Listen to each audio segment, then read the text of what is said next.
What in the world is up mga kalamon? So checking out yung live feed mula sa Quiapo while enjoying some breakfast. So pandesal lang. Pandesal with some butter. Yes, Filipino classic eh, no? Mainit pa dahil kasi microwave ko eh. It was a struggle to eat. Pero it's all good. Wash it down with some coffee. Comforting. Pero struggle pa rin talaga eh. I burned the roof of my mouth eh. Pero it's all good.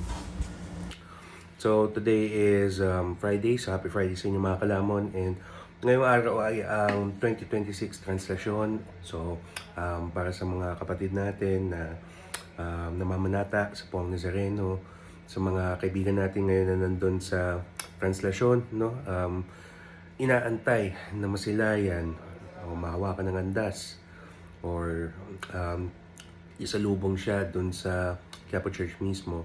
I am with you guys. So hindi lang kasi ako nagagawi pag translasyon ng pumunta. Hindi ako na gagawin pumunta ng translasyon pong mga gantong araw dahil siksikan lang at saka pag nandun ka na kasi sa gitna, tendencies are nawawala kasi yung data or nawawala yung signal dahil kasi kinakram siya. Pero mga susunod na araw baka pumunta ako dun sa Quiapo.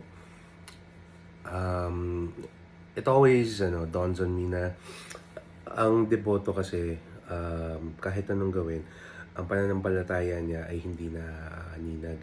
So kung ikaw ay deboto at ikaw ay nakakaranas kung ano yung nararamdaman ko o nakakaramdam na iba, deboto at kapwa deboto ang nakakaintindi. Faith works in mysterious ways eh. So, naalala ko sa ganito yung sinabi ni Blaise Pascal sa The Pensies. Sinabi niya na the heart has a reason with that which reason does not know. Something like that. And it's a beautiful argument for faith. There are some things that aren't translated into reason or hindi siya na translate rationally. Pero it's there. It is there. And if you ask me, it's also one of those things that makes human beings human. Yeah. So, para kay Padre, napakaganda at napakaliwanag ng iyong bahay ngayon. So, I look forward na makapunta. Ang napakaganda ng pagkakagawa ng mga ihos, mga kapadipoto, pakipagtulungan lang din ng Manila PNP at LGU. I look forward na pumunta sa Quiapo pagkatapos lang ng translation. So, within the few days. So, sige. Ngayon, meron pa tayong mga kailangang gawin. So, let's get to move on.